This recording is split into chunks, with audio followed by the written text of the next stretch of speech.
성도 여러분 안녕하십니까? 윤상욱 목사입니다. 지난 한 주간도 우리 주님이 주시는 은혜 안에서 또 아름다운 한 주간이 되셨을 줄 믿습니다. 오래전에 가족들과 인천 광화도의 인근 섬인 성모도에 갔습니다. 푸른 바다 공기와 맑은 하늘을 보고 있노라니까 몸과 마음이 절로 힐링이 되는 듯 했습니다. 성모도는 배에 차를 싣고 들어갈 수 있는 섬입니다. 섬에 들어가서 다시 차로 이곳저곳을 살펴보는 도중에 성모도에 꽤 유명한 절이 있다는 사실을 알게 되었습니다. 보문사라는 절인데 한국 역사 기행을 하는 기분으로 또 전망 좋은 산에 산책을 한다는 기분으로 올라가 보기로 했습니다. 가파른 언덕을 올라 보문사에 도착해 보니까 그 위에 눈썹바위라는 곳에 불교 신자들이 기도하는 가장 높은 곳이 있다고 합니다. 거기까지는 도저히 올라가지 못할 듯해서 잠시 쉬다가 내려가려고 하니까 아들 석주가 이왕 온 김에 끝까지 올라가서 섬의 전망을 보고 싶다고 우겨댔습니다. 석주만 올려보내고 아내와 둘째 다영이와 이런저런 이야기를 하고 있는데 석주에게서 전화가 왔습니다. 전망이 너무 좋다는 것입니다.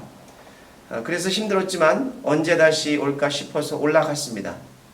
그 높은 곳에 올라갔을 때 석주로부터 아주 놀라운 이야기를 들었습니다. 석주가 두 아이를 가리키면서 저기 저 아이들이 기도를 하는데 1시간 전부터 계속 기도를 하고 있더라는 것입니다.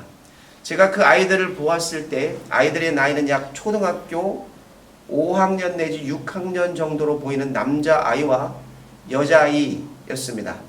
남매는 아닌 듯 했고 따로 가족이 불공을 드리러 온 듯 했는데 앉았다 절하고 일어났다 또 앉았다 절하고 그런 과정을 계속 반복하면서 기도를 하고 있었습니다. 아마 1000배를 하는 듯 했습니다.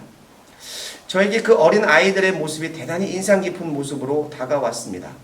수도승도 아니었고 동자승도 아닌 이제 겨우 초등학생 정도로밖에 보이지 않았던 그 아이들의 이마에 구슬땀이 흐르고 있었습니다.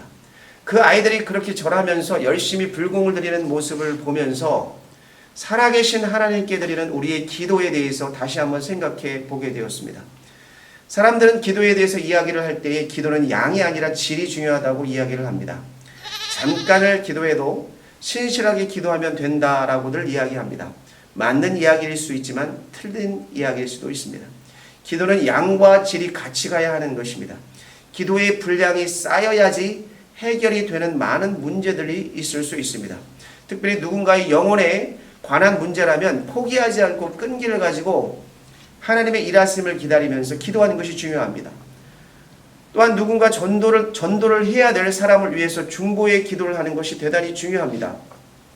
기도는 믿지 않는 자들에게 복음을 담대히 전할 수 있는 힘을 전달해 주기 때문입니다. 골로새서 4장 3절에 보면 이런 말씀이 있습니다.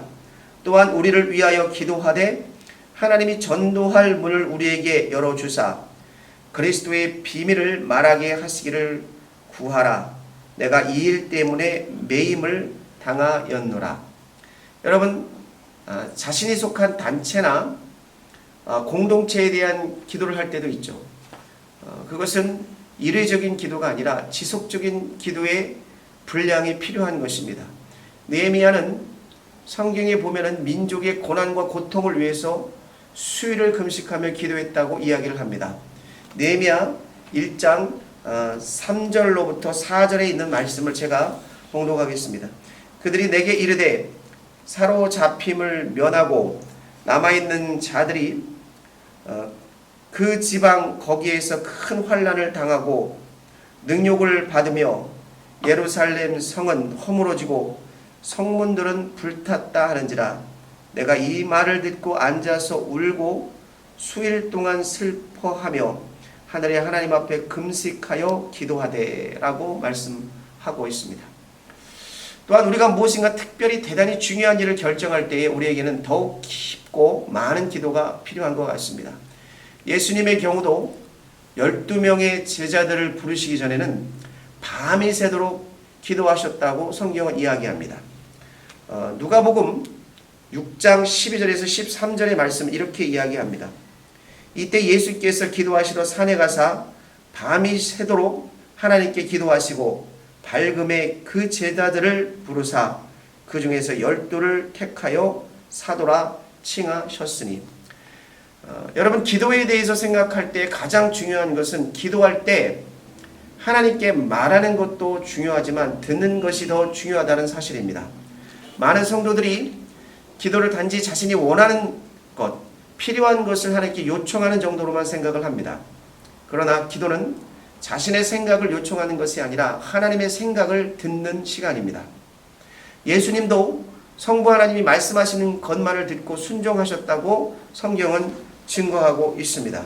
요한복음 6장 38절에 있는 말씀을 제가 봉독하겠습니다.